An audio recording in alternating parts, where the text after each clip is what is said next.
Patagonia is the place where you can see how was the planet before human beings.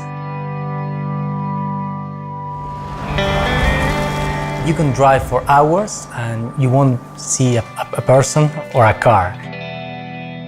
There is no place to hide here.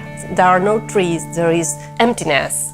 I believe that people will love this or not at all. There is nobody in the middle point. It's for some kind of souls only.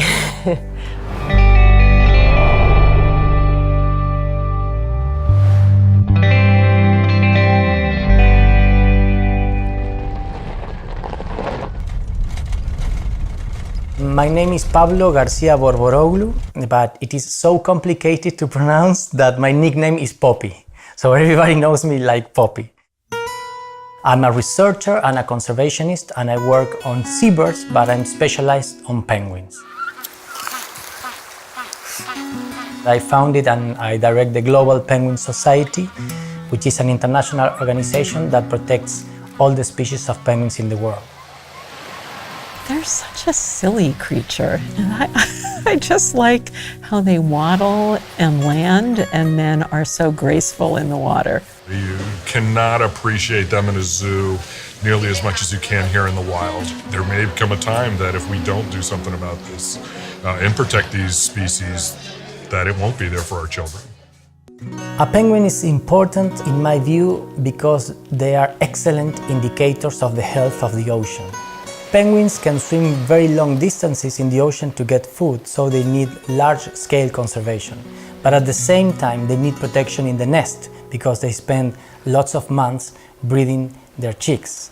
And the key thing is that when we protect penguins, we are protecting the oceans.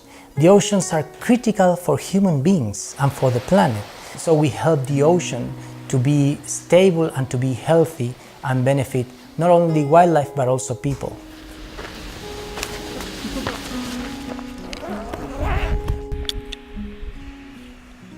So now we're going to look for a penguin, and I think we have a good candidate here.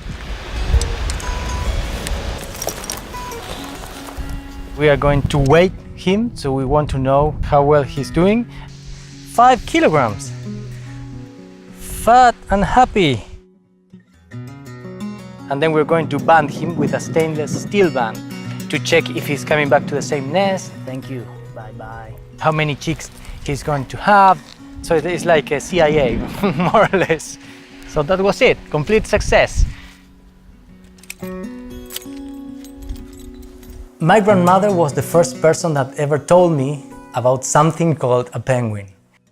When I was small, 2 or 3 years old, she used to tell me these stories about penguins because she used to go with horses and wagons to the coast to visit the penguins.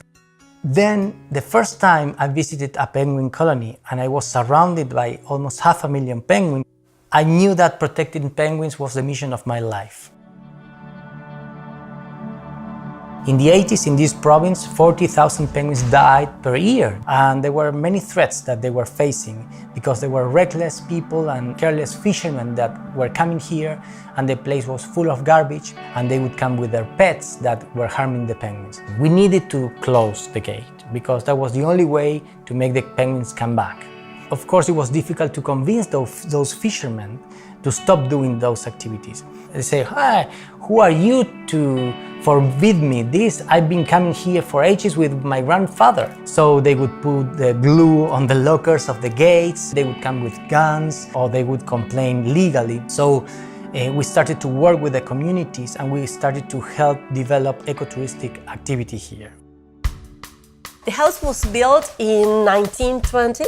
The first owner, he bought this house in Europe and put it into a ship and built it here. I'm Silvina Alsoño. I'm part of the owners of the hotel. I think it's something completely different from other things. When they arrive, they say, "Wow, what is this house doing in the middle of nothing?" It's really nice to share this little part of Patagonia. For us, it's not just a real estate project. It's more. It has a soul, this house. Today we walked down to the penguins, which were on the pathway that was down to the beach, and it was really fun to watch them in their natural environment. For me, all El Pedral is special. The house, the hotel is so nice and so quiet and relaxed. And the people come here is so special. I don't know why, but it's not for all the people. People are living out of this operation. Bus drivers, cook, tour guides, for example.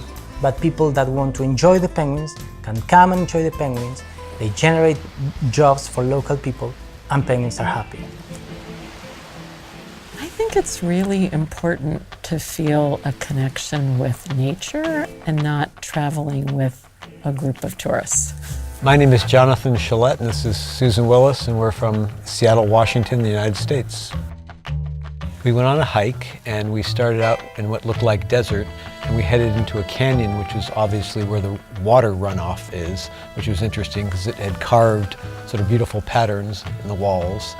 And then when we walked up and out overlooking the water, you could see the whole coastline here. The vastness and the expanse, we were the only humans, and we were looking out upon the world. I really believe sustainable tourism is crucial to sustaining the nature and the beauty and not overdeveloping it. We are very grateful to Footprints Network and partners like World Nomads for their support, because that contribution is what makes us secure their future. Since we were able to protect the colony grew from 6 to 70 pairs to 190, and now the colony is almost 1,800 pairs. I never thought I was going to witness the start of a new colony.